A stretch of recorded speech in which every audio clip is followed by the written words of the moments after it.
If you've ever promised yourself that this time would be different, only to find yourself slipping back into old habits a few days later, you're not alone. Most people have experienced that frustrating cycle of making plans, feeling motivated, imagining a better future, and then slowly watching that initial excitement disappear. Over time, this pattern can become discouraging because it starts to feel as though discipline is something other people naturally possess while you somehow missed out on it. But the truth is that discipline is often misunderstood. People tend to see it as a personality trait, something that certain individuals were born with and others were not. In reality, discipline is much less about personality and much more about trust. Think about any strong relationship in your life. Trust is not created through grand promises or emotional speeches. It develops through consistency. It grows when words and actions repeatedly match. The same principle applies to the relationship you have with yourself. Every time you make a commitment and follow through, even in a small way, you strengthen that relationship. And every time you repeatedly ignore your own intentions, you weaken it. This is why discipline often feels difficult. It is not simply about completing tasks. It is about repairing a relationship that may have been damaged over months or even years. Many people assume that their biggest obstacle is a lack of motivation, but motivation is one of the least reliable forces in personal growth. Motivation is emotional, and emotions naturally fluctuate. Some days you feel energized, inspired, and optimistic. Other days you feel tired, distracted, uncertain, or overwhelmed. If your progress depends entirely on how you feel in the moment, your future becomes unpredictable because your emotions were never designed to provide constant direction. Discipline becomes important because it allows you to continue moving even when enthusiasm temporarily disappears.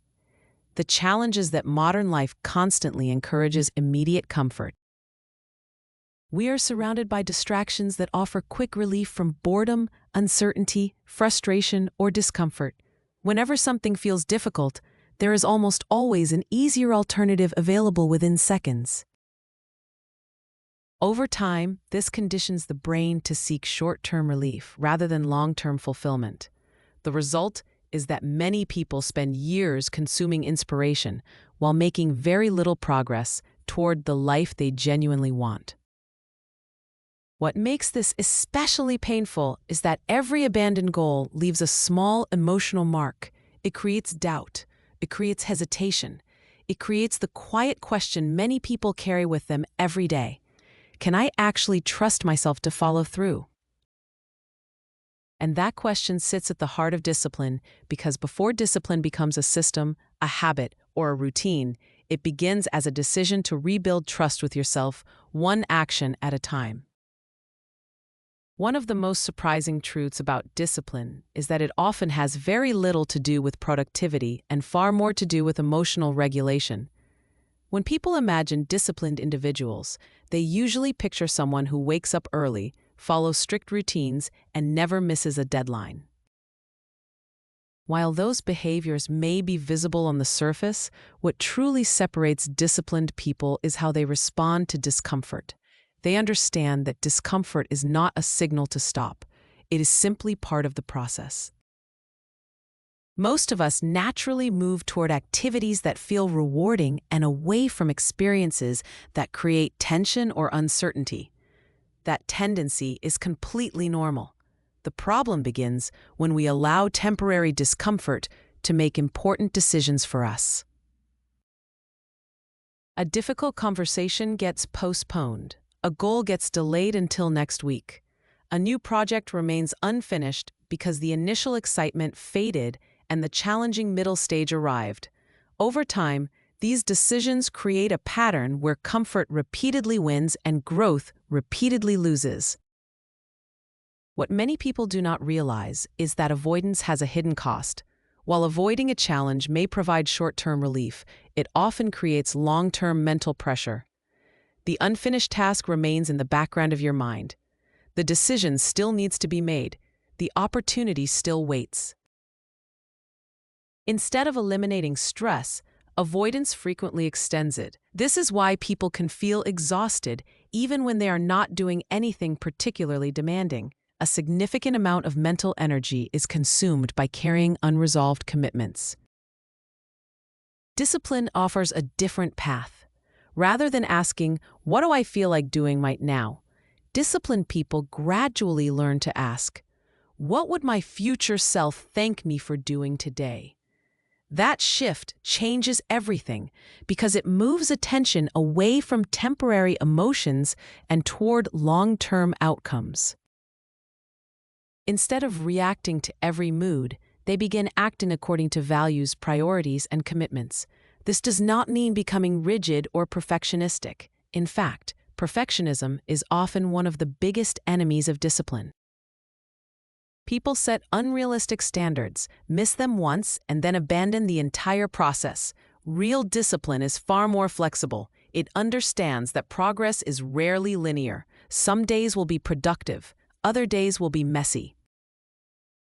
What matters most is not perfection, but consistency.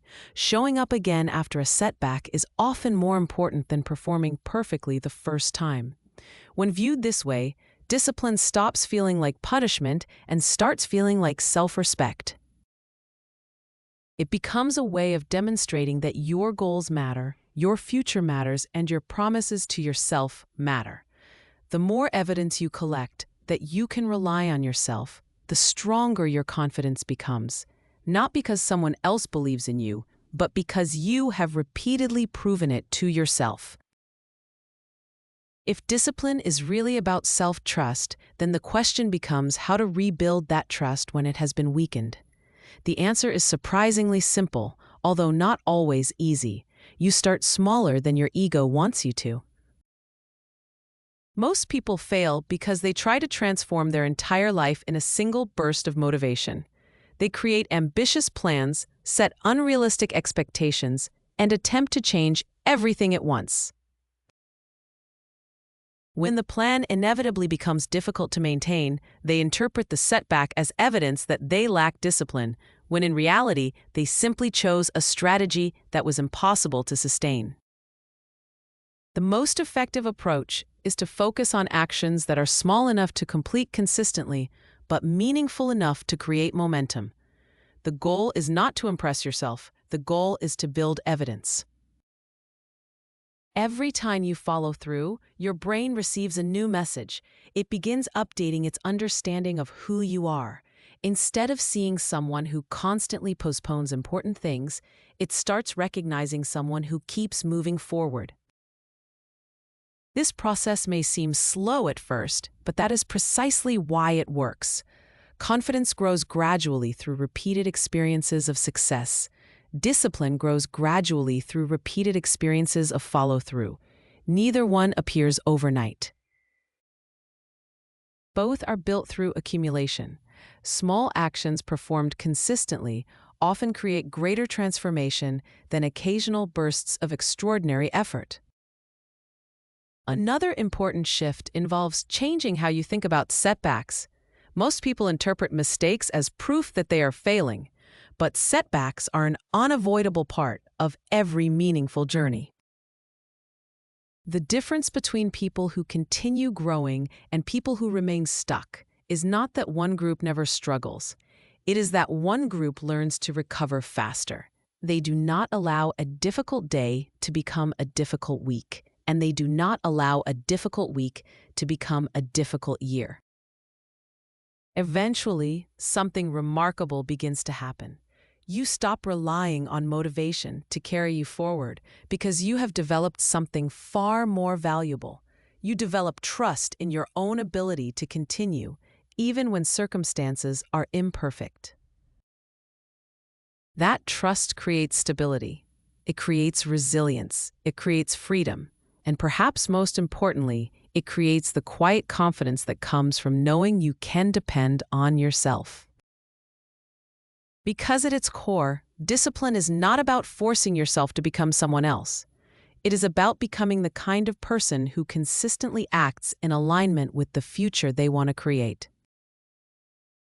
And once that process begins, every small action becomes another step toward a life built not on intentions, but on evidence. Don't stop here. Watch the next video on screen now and continue this transformation series. And if you enjoy this content, subscribe to Clever Girl Academy for new videos every week.